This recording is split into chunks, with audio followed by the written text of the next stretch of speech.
Coming up on the Mindful Midlife Crisis. The reality is this: people come and go, especially as someone who's traveling around. Oh, people come and go out of my life all the time. But if we want to maximize purpose in life, we must be intentional about keeping connected with the people whose personality and drive synergizes with ours.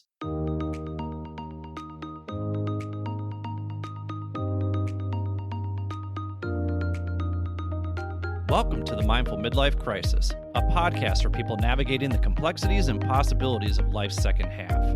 I'm your host, Billy Lahr, an educator, personal trainer, meditation teacher, and overthinker who talks to experts who specialize in social and emotional learning, mindfulness, physical and emotional wellness, cultural awareness, finances, communication, relationships, dating, and parenting, all in an effort to help us better reflect, learn, and grow so we can live a more purpose-filled life. Take a deep breath, embrace the present, and journey with me through the Mindful Midlife Crisis.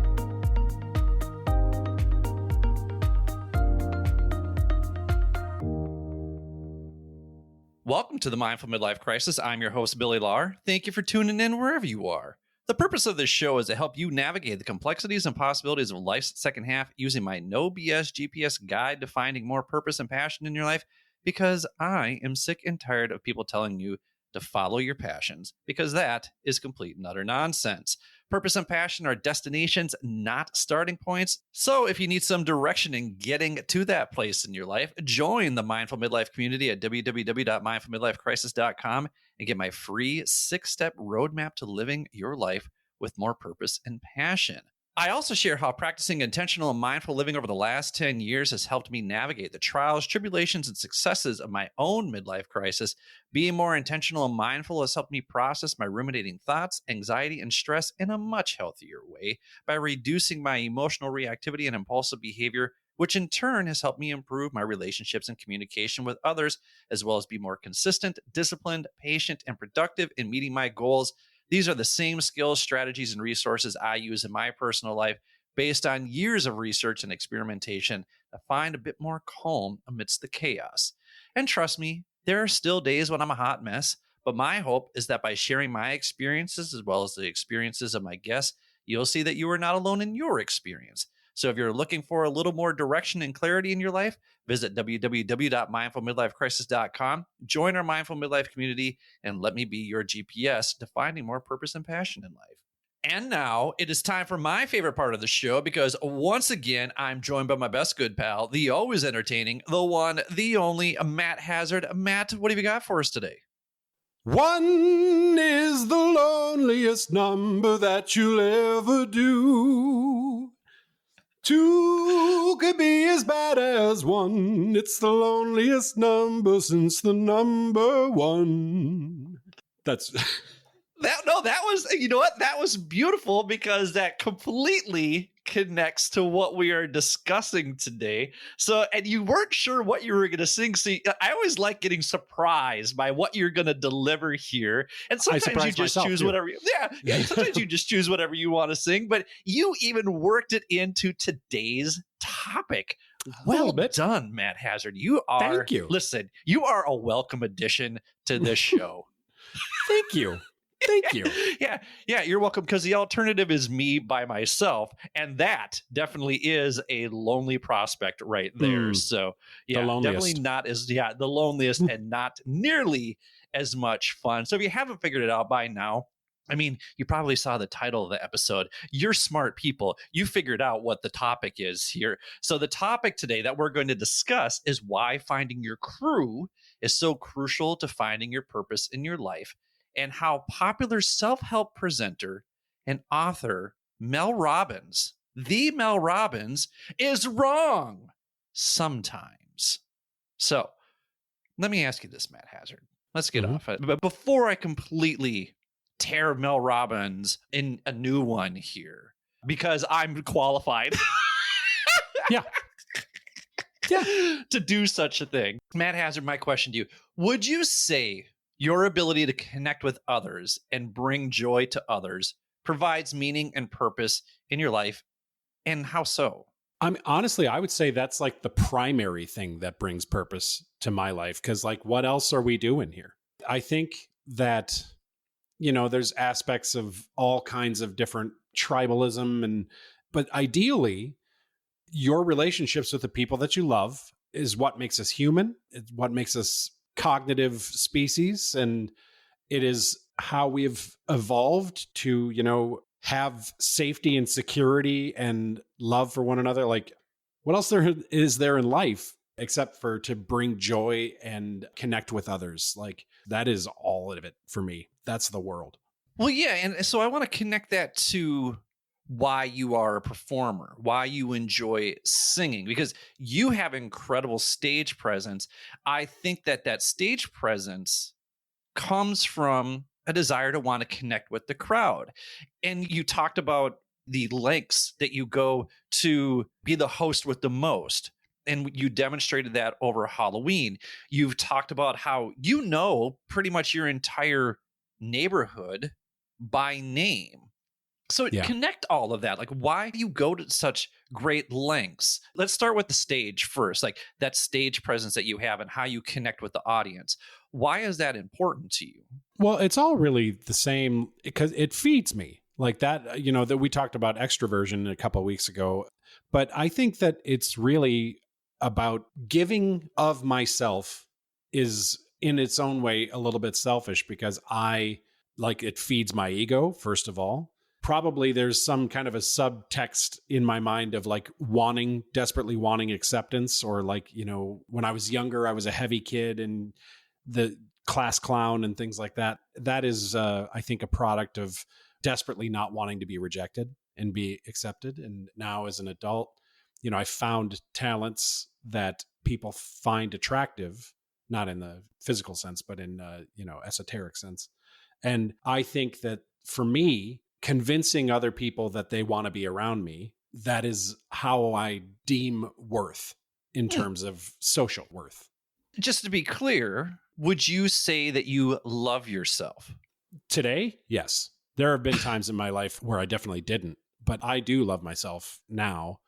There's different areas to explore for that as well. Like, I find that the skills that I have for like singing, for example, or presence and like talking, and being the life of a party, my kids don't care about that at all. So I have it's a different avenue to try and connect with my kids.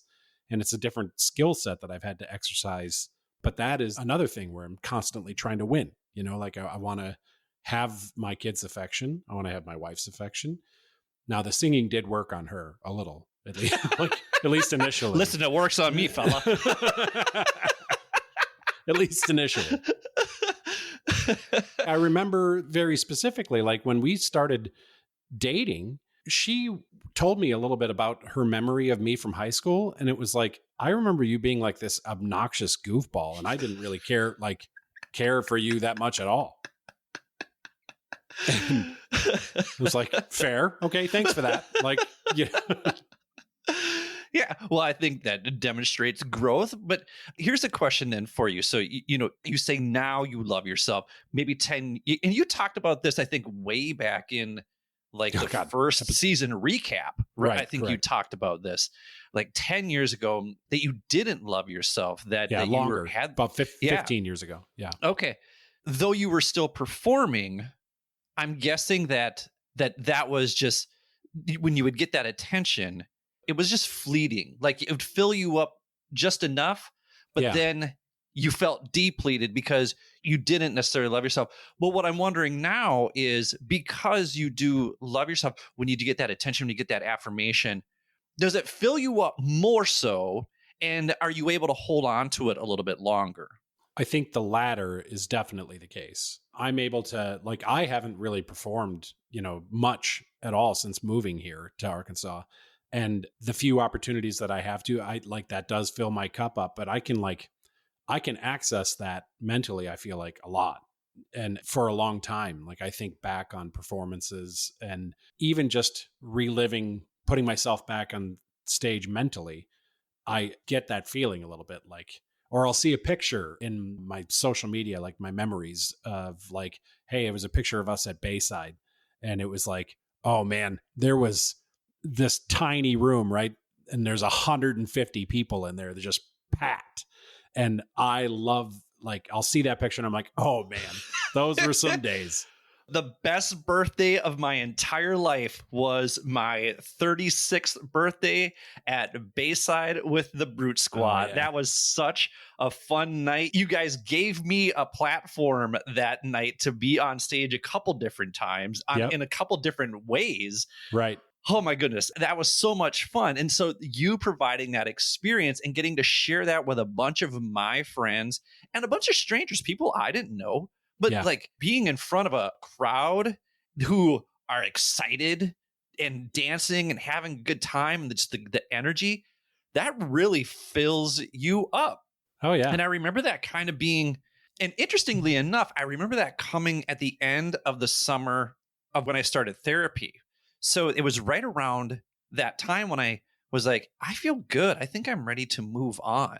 And just kind of being able to, and I think, again, there's a big piece of you have to love yourself, but then also, too, that love that you feel from others because of the connections that you have made and the energy that you're getting from being around others that really fills your cup. And I'm sure there are introverts out there like, oh my God, would you two shut up? And we will, but we also won't, because even though you're an introvert, I'm going to guess, Matt, if you can entertain 1,000 people, that would be awesome.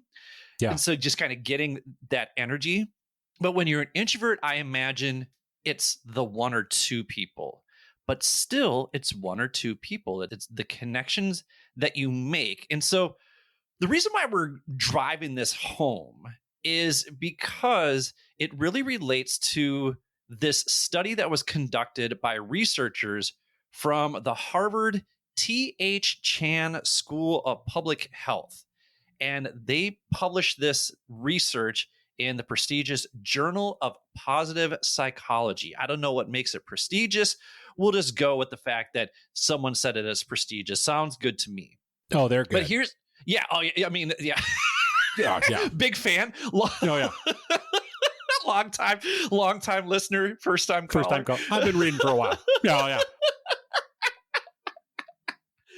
So they were talking about the quality of relationships because this is step 3. We talked about, first of all, understanding your strengths, weaknesses, opportunities, threats. That's step 1 of the No BS GPS guide. Step 2 is exploring your curiosities. We talked about that last week. And so now we're talking about the quality of our relationships because this study shows that those relationships directly affect our overall life satisfaction. Let me say that again. The quality of our relationships directly affects our overall life satisfaction. And the more meaningful connections we build with others, the more likely we are to discover our purpose. And what's incredible is that this is one of the longest running studies on happiness that's ever been conducted. So let me give you some more background on the study in case you're like, I need some more proof of purchase. Listen, I'm all about giving you more information so that you buy into some of the things that we're sharing here. So here you go. An extensive investigation spanning decades was carried out with the aim of gaining insights into the influence of relationships and community on an individual's overall well-being and sense of purpose. So according to Matthew Solon, the executive editor of the Harvard's Men Health Watch, this research tracked 724 men from their teenage years dating all the way back to 1938. You might be thinking, oh, well, it's Harvard. They probably just took a look at straight white men, da-da-da-da-da-da-da. Well, here's the thing. They did a good job here of taking a look at subjects from diverse economic and social backgrounds and age groups. So it wasn't just young, affluent, white male Harvard types. They made sure to get a diverse cross-section of men for the study. And throughout the years, the research team accumulated a wide range of health-related data, periodically questioning participants about their lives and their mental and emotional health every 2 years, as well as conducting interviews with family members and the participants. This is a pretty in-depth study right here. So here are some of the revelations that come from this Harvard study. We've already mentioned a few here. This study revealed that the quality of our relationships directly affects our overall life satisfaction. The more meaningful connections we build, the more likely we are to discover our purpose. And it's not the number of friends you have, but it's the quality of friendships and connections and relationships we make over time. So there you go, introverts. It is the quality, not the quantity. Now, obviously, Matt and I want more fans, right? We like that kind of thing. But if you want more quality relationships, there you go. If you are an introvert and you've been checking out to what we've been saying here, hopefully you've tuned back in. These close-knit, meaningful connections provide a profound sense of purpose and satisfaction. Now, Matt Hazard, my question to you is this. Why do you think that is? I imagine that, first of all, really incredible. The study, like over the course of many years, many men. Interesting that they chose men specifically. I want to talk about that for a second, too, because we think of women as social beings, right? And we think of them as, I am man, singular. So I really think this speaks to the need for men, particularly, to be involved in communities, to be involved in groups, because I think women do a really good job of that. Yeah. And I think men don't. That's fair. I also think there's probably an aspect of it. It started in 1938, and they were probably measuring all kinds of things like economic success and things of that nature. And there weren't a lot of women in the workforce at that time. So it's possible that they just were like, here's a cross section that is very measurable for this kind of. But anyway, to answer your question, I would imagine that success in your tribe, you get that sense of care for one another or belonging. It's advantageous to you to surround yourself with people who are also likely to succeed, probably even just as an animal, like evolutionarily. If I'm around a bunch of other people who are going to succeed, there's a better chance that I'm going to succeed too. I'm going to follow them. We're going to go the same way. What do you think about it, Billy? Well, it reminds me of when we had that conversation way back in the day with Christine Chang, and Brian on the bass said something along the lines of, if you hang around 5 millionaires, you'll be the 6th millionaire. You just kind of that network, right? That you see their drive, their commitment, but then you're in that mindset too. Now, do I necessarily want to sacrifice free time? Like, to me, being wealthy isn't necessarily how much money I have. It's my ability to live, I hate saying this, but live authentically. To me, time freedom is really, really important. Being able to sustain my lifestyle is important. Being able to fund my retirement account, like that stuff is important. But how much more do I need beyond that? I think there's another study that says it's something like $75,000 if you make more than $75,000. Now, granted, it depends on where you are in terms of cost of living, because $75,000 in Wyoming compared to New York City, vastly different, right? But so whatever that is, but when you reach a certain threshold of salary, if you're above that, you're not any happier. I think that that's really important. And it comes back to this idea of your relationships. And it turns out in this study that it comes down to support from others, shared experiences, but also a sense of belonging. So being part of a community or a network, it provides opportunities to engage in activities related to your interests and passions. As much fun as I imagine it is to sing a cappella, it's probably a whole lot more fun to sing in a band with really talented musicians that you jive with. Am I right? Oh, yeah. Yeah, absolutely. Like, I mean, bands are magic, but like now that I've like experienced being a more of quote unquote musician on my own, like I'm actually getting good enough to play guitar and playing guitar and singing at the same time. It's changed my perspective a good deal about like the instrumentalists in a band, where it's like, man, they're just doing like one thing. A lot of the lead guitar parts, it's just one note parts. And I'm like, oh man, they're not even like, sometimes they're not even playing chords, but it's such a big full sound behind you. And you're like, oh, that's right. That's because Brian's doing this and Pete's doing that. And it's like, oh gosh, like it is this magic little cocktail that creates these songs. And yeah, it is. There's no feeling like that. Yeah, you're right. It's like there's this special sauce. It's magic. And you think about bands that have lasted for a long time, like obviously for me, Pearl Jam, right? That core has been in place, and people could say, well, they've changed their drummer a bunch of times. Well, Matt Cameron's been in the band for over 20 years, right? And so that band still continues making music. The Rolling Stones, they still continue making music. That's been like, I don't even know how long. Like, are we going on like 60 years, something like that? Pretty close. Yeah, that these bands are together. So there is something to that. There is this gelling in your community where you're able to really create something amazing.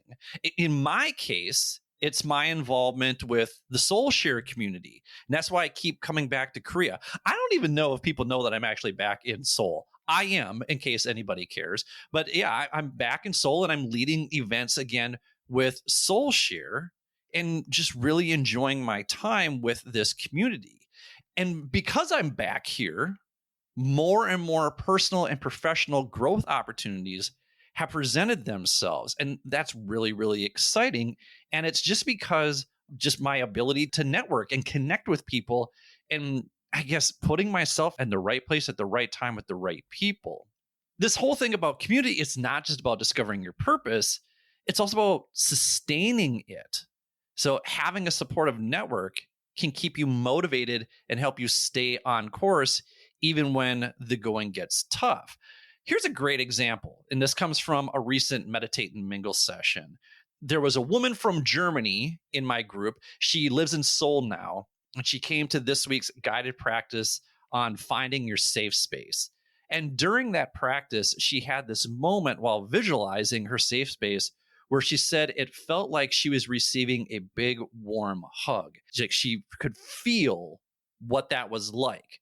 And that really resonated with me because, with all due respect to my friends here in Korea, you guys give the shittiest, weakest hugs of all time. It's kind of like the middle school dance where there's a balloon between the two of you and you just kind of tap with the fingers. Can't do that. And it's just like, Can't have it. I can't have it either. I can't have it either. It makes me miss the big bear hugs that I get from people like you and Pete Burvin and Brian on the bass. Just anybody that I see, I just get these big bear hugs from you guys. And those hugs really do energize me. Like to get that hug, it really, you just feel that energy transference. And again, I know that maybe sounds a little woo-woo, but like, listen, for me, and I can tell you that I'm a quality time guy and I'm a physical touch kind of guy. And when you're a solo traveler, you do a lot of that. There's not a lot of, like, you really cherish the quality time stuff. And so, you know, the physical touch stuff when you're a solo traveler, we don't need to get into it, but but like to get a good warm hug from somebody, that re-energizes me. Okay, so and people may think, well, why are you seeking affirmation from external sources? Well, I think the Harvard study explains why that is valuable. So now I'm going to go off on a rant here and talk about why I think celebrity self-help guru Mel Robbins is wrong sometimes.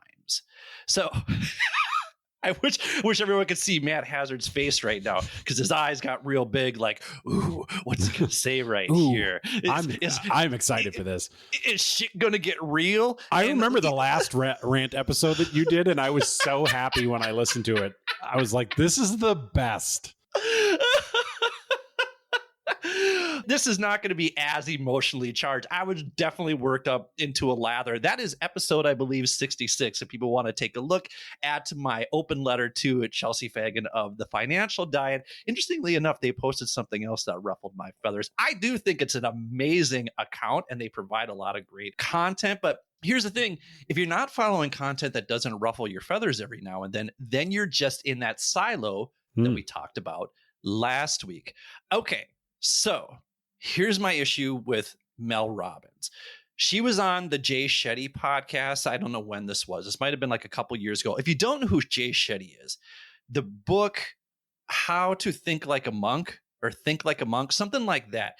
It's an amazing book, and he's got a great podcast. I really like Jay Shetty. But he asked her, what's the worst advice that you've ever been given? And she said the worst advice that she's ever been given is that someone can make you happy. And then she followed up with, they can make you a sandwich, but they can't make you happy.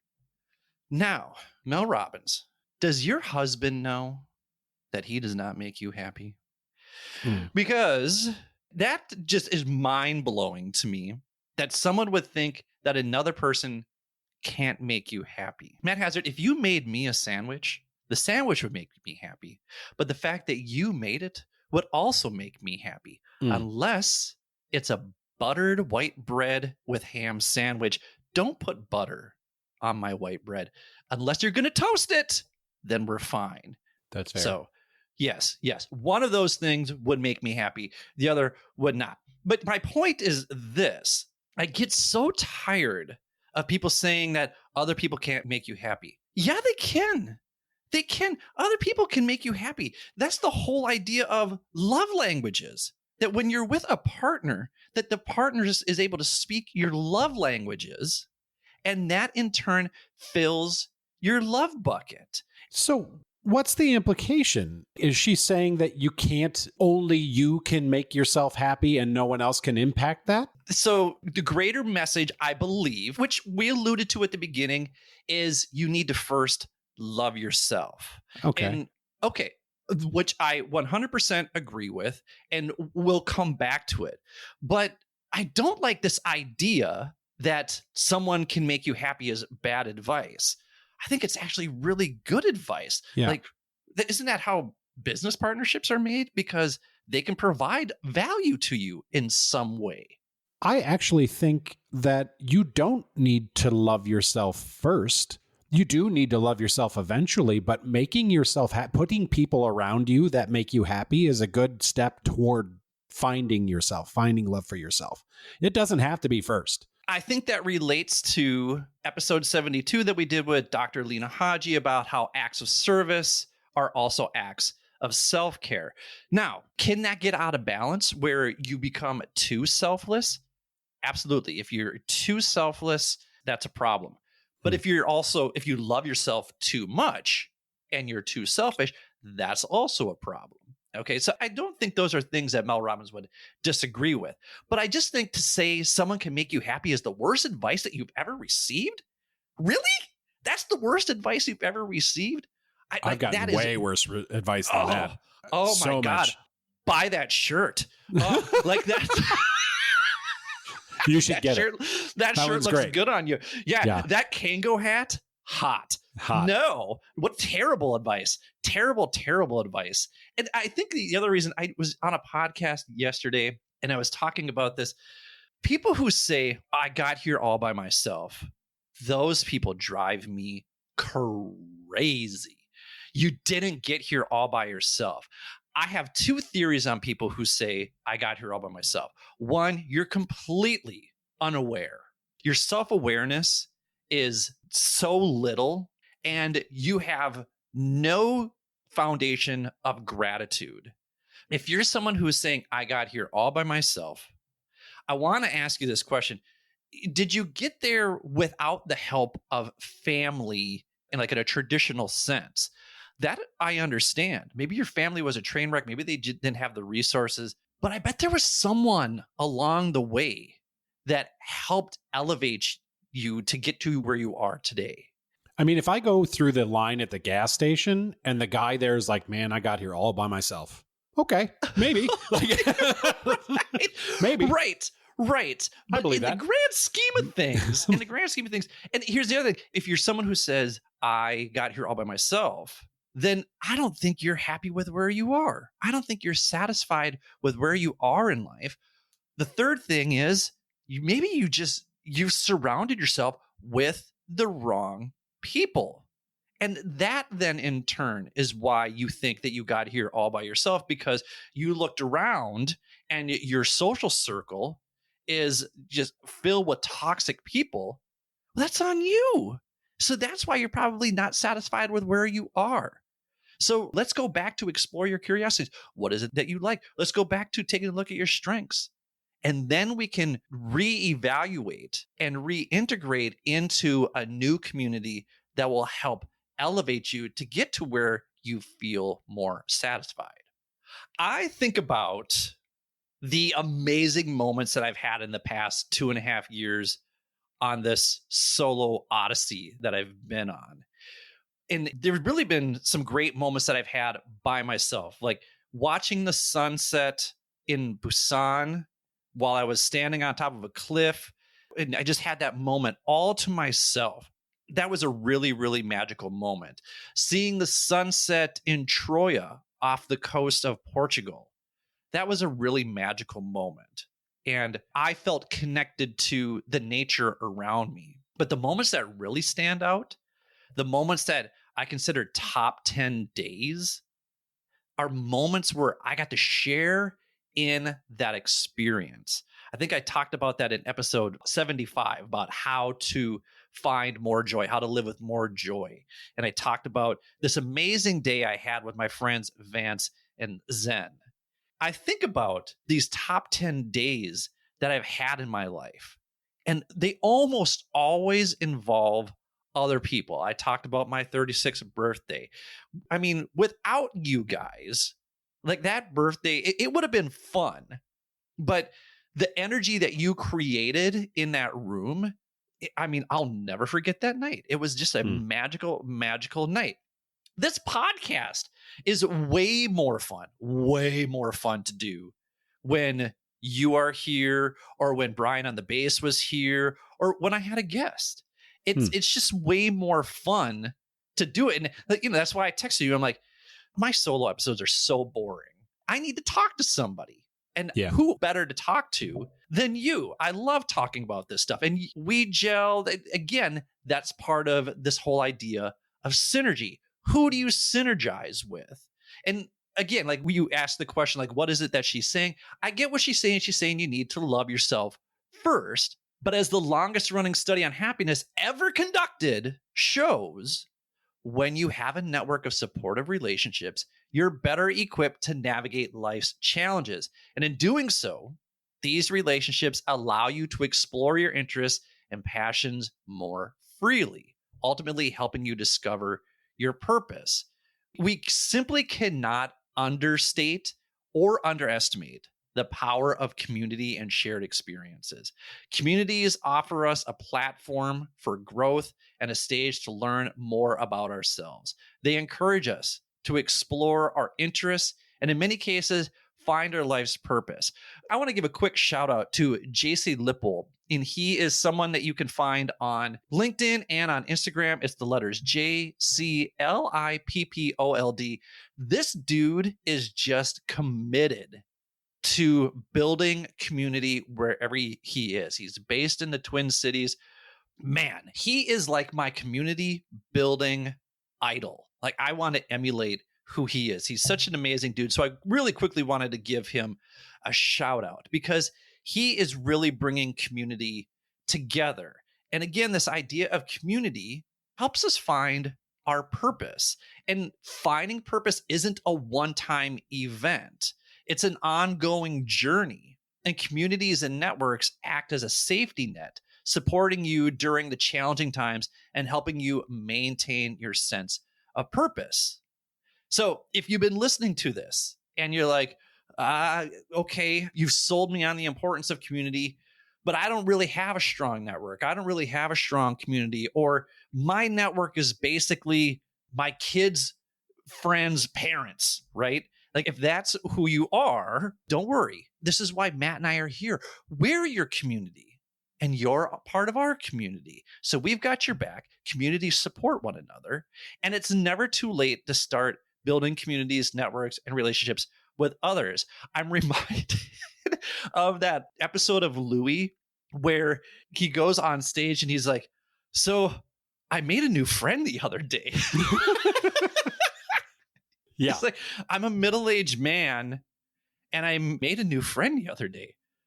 I think I love him. But it was so funny because, like, the awkwardness of, like, making a new friend when Yeah. you're In your when you're 40s or 50. yeah, because you're like when you think about making friends, oh, you make your friends when you're in school, right? And no, you can make friends when you are even in your 40s, when you are middle age. So you can make friends, or you can just expand your network. So here are some tips on how you can do that. First of all, you want to define your goals, right? So before seeking connections, just know what you want out of those connections, because having this clarity will help you identify who can best support your objectives. Are you just looking for a social circle? That's cool. Are you looking for someone who shares a mutual interest? Just figure out what is it that you want out of a community, out of these new connections. These all relate to steps 1 and 2 of the No BS GPS guide to finding purpose and passion. Still working on a new name. I still don't really like that name. Send me your suggestions. I'm all ears. But if you go back to the episodes, I think it's like episode, like 106 and then 108. And then last week's episode, which is, I don't know, 116, something along those lines. If you take a listen to those episodes, it gives you an opportunity to understand your strengths and your needs. And if you want something tangible, you can just download the 4 temperaments test that I gave to Matt. And if you can do that by going to www.mindfulmidlife.crisis.com, sign up for the newsletter, boom, you get that. But then you also want to explore your curiosities, like we talked about last week. All of that, that's where your goals start. They start as a curiosity that we research and we examine. And then as it takes shape, we say, how can I turn this curiosity into a reality? So here's that part. How do you turn that curiosity into a reality? So you make these connections. You can attend networking events. Now, I get maybe this isn't your thing. You can attend industry-specific conferences, seminars, and meetups. Our friend Brooke Malik, episode 74, she's like on the path to, I don't want to talk about it here because it's kind of her thing, but she is moving up professionally. And she's like, I did that because I committed to going to these networking events. And I mean, Brooke's a pretty social person. So she's rubbing elbows with the right people. But if she wasn't going to those events, she might not have these opportunities that are coming to her. And I get it. Maybe these are not things that you enjoy doing. But if you're stuck, there might be some things that you have to do in order to stretch the pizza dough of your comfort zone. I'm not saying you got to get outside your comfort zone, because I hate when people say get outside your comfort zone. Stretch the pizza dough of your comfort zone. These events will provide ground for meeting people who share your interests. And again, Meetup, the app Meetup, MEETUP, all one words. Take a look at that app. That might very well change your life, because it did for me. And even if you just want to get out and exercise, I noticed that Minneapolis has all these hiking groups that I never knew about. If I was back in Minnesota, I'd definitely be joining these hiking groups. Like, how do you network with people? I mean, I know a lot of it is in your community, but I think you probably are more the everyman, and I'm very much a unicorn. So how do you network? How do you stay connected with people? So I actually giggled a little bit to myself when you said, oh, I'm just hang out with my kids' friends' parents. Because like we've talked about how I know almost everybody in my neighborhood by name, like many of the people, like a crazy amount. But my children, we mostly hang out with 5 other families that are my kids' friends-ish. 5, 6, sometimes 7 families. And like there are other families in this neighborhood that I'm like, that dude's cool. I would love to hang out with that dude. But his kids are 14 and 13. And my kids are 8 and 6, and they will not play together, and they won't care about that. So, which is not to say I love my kids' friends' parents. Like we have a great little friend group, and I don't want to not hang out with them, but I do want to hang out with these other people that I'm like, oh gosh, I feel like I would really vibe with that person. So to answer your question, I think more directly, at least in the neighborhood, I'm on the POA board. So a lot of the times stuff will come to me where somebody has a complaint about somebody else. And I'm like, a lot of my job is my volunteer job is smoothing that stuff out a little bit and like, hey, why don't you talk to your neighbor instead of calling the POA board or that kind of thing. And then we have a community pool here in my neighborhood. Oh, must be nice. That I actually manage all of the software and the keys for there's a gate. And so when people need a new key or anything, they have to talk to me. I see people at the pool all the time in the summer, and that's a very social area. And, it's just, I feel like I say hi to people on the street every day and like will stop and talk to people on a walk. And I'm that type of person. And a lot of people are not. Mm. And I can tell when I'll say hi and I'll start to slow down and somebody just keeps on trucking. I'm like, oh, not today.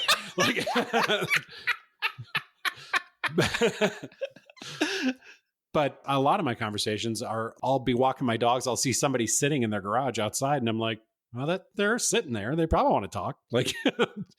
So my social interaction is almost all in person, which is a wild thought in today's society. I'm going to switch to coach mode here just for a second. And I'm curious what your thoughts are on this. One thing that I see here in Korea is every weekend, people are hiking, especially older people, and they're always hiking in groups of like 5, 6, 7. Like it's always a larger group, but they're older. Like people stay really active here, 60s, 70s, 80s. You see people in the mountains, older people in the mountains all the time. And it's just a fun way for them to stay connected. So I'm wondering, you talked about this guy who's got a little bit older kids. He seems cool to hang out with. Is there a way to create like a dad group or something like that where you're like, hey, we're going to go to this brewery or we're going to go to this thing or come over, you're the host with the most. So creating something like that, or I'm just wondering if that's ever crossed your mind. Is that something that you would be willing to do? That's actually something I have done. I probably should have mentioned that. I organized a couple or helped to organize a couple of bike rides. We called it what did we call it? It was like alliterative, like dad dudes. I don't remember what it was, but it was like, we all rode whatever kind of bike you wanted to. We would ride to, there's like 3 breweries within like 6 or 7 miles of my house in our neighborhood. And we would ride to like a restaurant and get an appetizer and a drink. And then we'd ride to the brewery, get a meal maybe, or a couple of drinks, and then, kind of ride safely home as much as possible. But yeah, I did that a few times. I feel like it's a lot of work to try and like organize that. And I've primarily done it on Facebook because like doing a group text or anything like that, you get people who are like either annoyed by it or never respond or, and then I don't know how much you know about Facebook invites, but it's like, if I invite 100 people, you're really lucky if you get 20. That's just how it works. So there were times where I did it every month for the whole summer, and like summers are long and exceptional here. And like, so spring into fall, I was doing it for like 6 months straight. And the last one that I did, I had like 15 people say they were going to come. And then the day of, I sent out the text. I'm like, hey, we're meeting at 6. And literally there were three of us.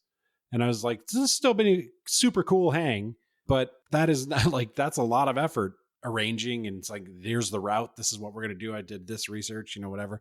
And it winds up being 3 people. And it's like, well, I'll let somebody else organize this for now on. Nobody has. I was like, I'm going to pass the torch. Why don't you do it? Yeah. And I think too, like if people are listening, like, well, wait a minute, do I got to organize events? No, I'm not saying that. I know that Matt Hazard's strength is being the host with the most. So he enjoys doing those kind of things. But yeah, it becomes a lot of work. Maybe what I'm saying to you as a listener is if you get invited to those kind of things, that might be stretching the comfort zone a bit by actually going to one and engaging with people. So when you do get invited to those things, because the reality is this, when you get invited to stuff and you don't go, you stop getting invited. And then when you really want to get invited, you need something like that, they don't extend that to you. So I'm not saying you need to go to every single event that you're invited to, but it is good to show up every now and then and put in a little bit of time, because you never know who's going to be there. You never know what kind of connections you're going to make. I like planning events, organizing events here for Soul Share members. Matt likes organizing events. Like those are just things, but those are our strengths. If we need that kind of connection, then we'll build it. But if you're someone who is like, well, I'm not going to plan it, then it's important to seek out these networking events or meetups that you can join every now and then, especially if you're feeling like your cup is empty. Before it gets empty, that's where the awareness comes in like, oh, hey, I'm feeling a little low energy. Before I'm completely out of energy, before I'm completely out of, this need, I'm going to make sure that I take care of this. And you can do it through online communities too. I'm not a huge fan of online communities. I'm not good about staying connected with online communities because I imagine, like you, Matt, I'm much better in person. Getting the Billy Lahr experience in person is so much better than getting it via podcast or Zoom. Accurate.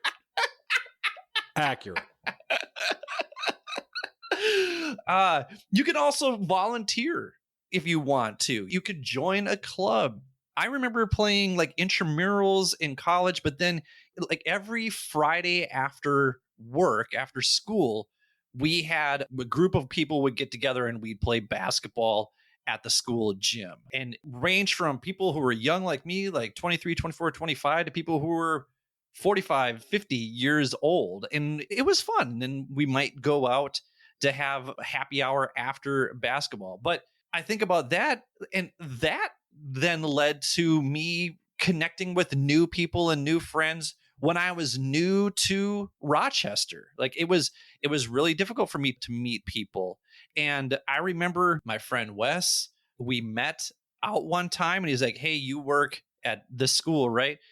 I'm like, yeah. He said, oh, I do too. I teach Phi Ed there. Oh, cool. So then we just kind of exchanged numbers. And then the next week, this was just kind of the guy he was. He calls me up and he says, hey, what's up? I'm in your neighborhood. Do you want to go on a road trip to Winona? And I'm like, what? And I'm like, I don't know. I don't really feel like going on a road trip. And he's like, all right, fine. Never calling you again. Hangs up on me. And I'm like, oh, well, this is the only thing I have going on this weekend. And like, this could be like a friendship. I think he knew what he was doing because he's a master manipulator. And so I called him back. I go, hey, it's Billy. Yeah, I'll go on a road trip with you. And he's like, all right, I knew you would. I was on the way anyway. He picks me up. And then like from there, I met so many people just from that one connection. It changed my whole experience when I was in Rochester, just from him, because he knew everybody. He was the West man. The West man knows everybody. And wherever we went, but just making those kind of connections. So again, is like finding, sometimes it comes from some pickup game that you're playing, or just somebody says, hey, I know you from work. Let's hang out outside of work. All right, we do that. And you have your work friends, you have your real friends, what have you. But again, you are making this connection. So the one thing I wanted to clarify is you said that when you're recognizing when your cup is starting to get toward empty, I think that people will probably think, some of our listeners might probably think like, okay, yes, but every time I get invited to something, it's like on a Thursday night and I'm working a 50-hour week and I've got this meeting and I'm doing this and I'm fucking exhausted. It's so easy to say no to those things because you're exhausted, right? But the thing is, I think it's important, like you were saying, to just, it doesn't have to be intramural basketball or baseball or right. It doesn't have to be anything like that. It can be a light physical activity. It can be, there's a ladies, I don't know if you've ever heard of this game. I don't even know what it is. It's called Bunko. In my neighborhood, it's like a dice game, like a light gambling, whatever kind of situation. And the ladies in my neighborhood play every month, pretty much year round. And they'll post about it on the neighborhood Facebook page. And my wife likes to go to that sometimes. But I'll feel her mental process, like I'm just exhausted this week. And she'll make an excuse for herself to get out of it.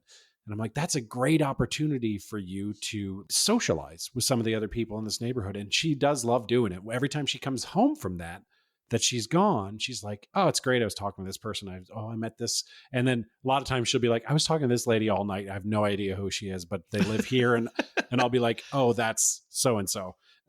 And she'd be like, how do you know? You've got the backstory of every person in the neighborhood. I honestly, I just know their names. I do a pretty good job trying to know names. And there'll be moments where I'm like, yeah, well, you went to Florida. We talked about it at one time. That wasn't me. Oh, all right. But I know your name. All right. But yes, I just wanted a point of clarity. Sometimes you're exhausted and you still need to do it, because those things, it's not about filling your physical cup. You need to fill that cup socially. And then, obviously, like you were telling your story, that, that often presents opportunities in itself in the future.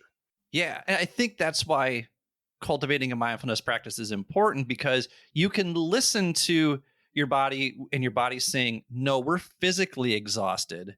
We should not go to this thing. Or you can say, I'm mentally exhausted. I don't know if I have the energy for it, but might this replenish my energy by doing this, but my mental stamina? If I were to go, do I need socialization?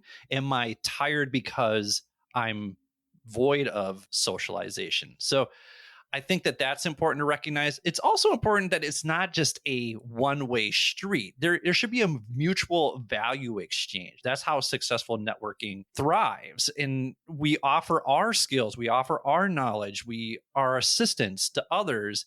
If we do that, they'll likely reciprocate.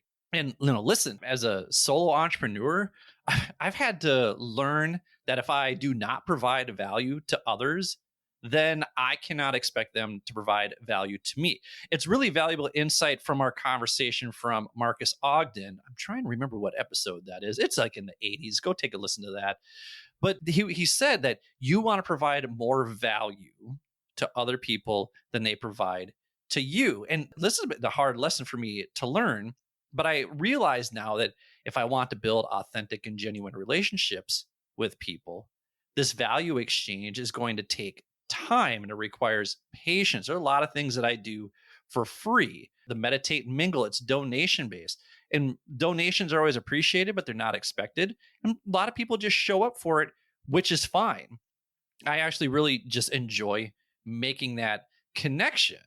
And I talked about authenticity. That's the key to building meaningful connections. You want to be yourself. Don't be someone that you're not. And you want to attract like-minded individuals who resonate with your genuine self. But you also need to learn how to read the room. I think we talked about that when we talked about mindlessness. Your authentic self has many layers to it. That's why I hate this idea of the authentic self, because it has many layers to it. You're not just one authentic self. So you need to understand which persona the room needs at the time. That's not being disingenuous. That's you setting the temperature in the room. You want to be a thermostat, not a thermometer. And then finally, once you make these connections, it's important for you to continue staying in touch. There's a song by this band called Peach. It's called Spasm. And it has one of my favorite lyrics of all the time in it. It says, as you stare into the sun, are you scared you'll be forgotten? Yes. If I'm not making and continuing connections with people, I'm worried that I'm going to be left behind, and especially by people that I value. Jennifer Walton talks about her fives, people that she wants to stay connected to at least 5 times a year. I feel honored to be in her 5. So staying connected 5 times, it's enough to just be able to say, hey, I was thinking about you, just wanted to send you a message, see what's up. You do that 5 times throughout the year. That's not a lot, but it's enough to stay connected. Because the reality is this, people come and go, especially as someone who's traveling around. Oh, people come and go out of my life all the time. But if we want to maximize purpose in life, we must be intentional about keeping connected with the people whose personality and drive synergizes with ours.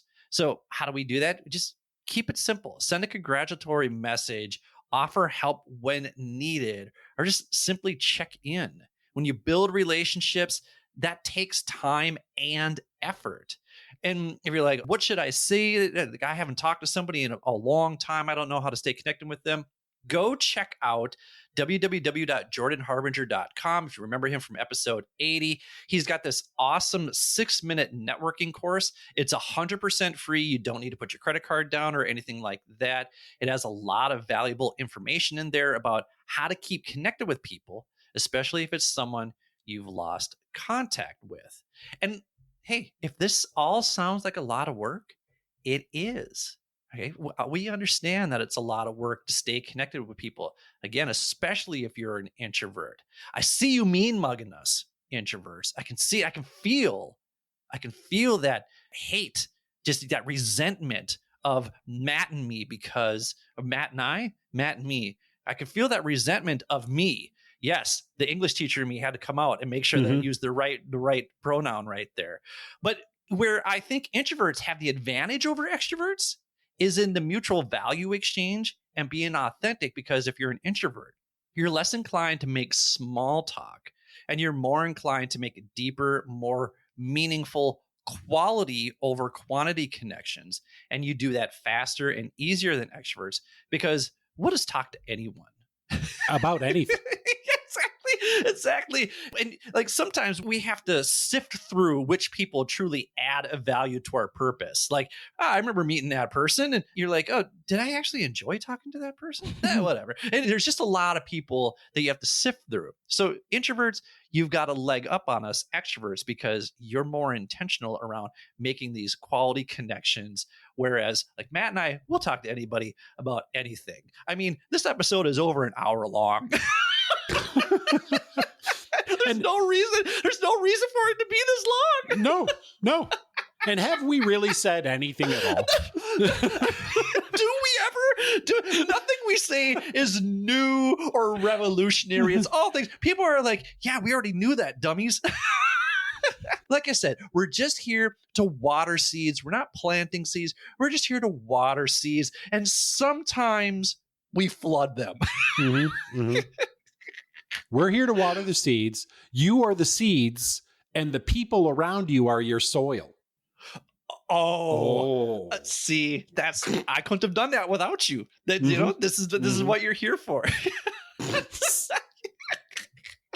Listen, at the end of the day, if we all put in this work, you find that building relationships and communities is a worthwhile investment, and we all grow together. If you are looking for a group of wild and crazy guys like me and Matt, or maybe you're looking to get the hell away from people like us, that 70s reference is really going to land. Like, so good. Well, it is the Midlife Crisis podcast. So, we'll see who catches that. I mean, you never know. But hey, if you do appreciate wonderful 70s references and long-winded conversations about making connections, go to www.mindfulmidlifecrisis.com and join our Mindful Midlife community.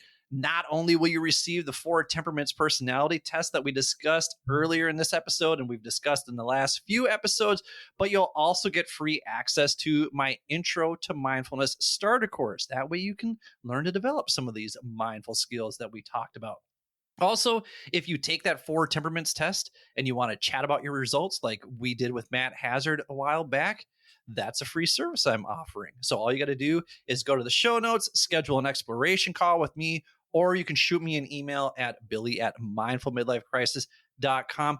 Don't be afraid to connect with me or Matt. You want to say hi to Matt and you want to send me an email and say, hey, I'd actually like to talk to Matt Hazard because you're kind of a dipshit. Fair enough. I'll ask Matt if it's okay to connect the two of you, and then you two can chat if you think that he sounds more fun than I am, you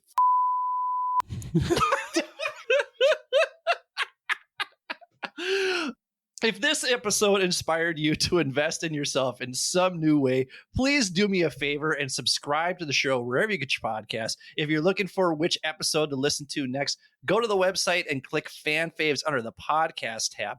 I would also greatly appreciate it if you would share this episode or any other favorite episode with the people in your life who may find value in it.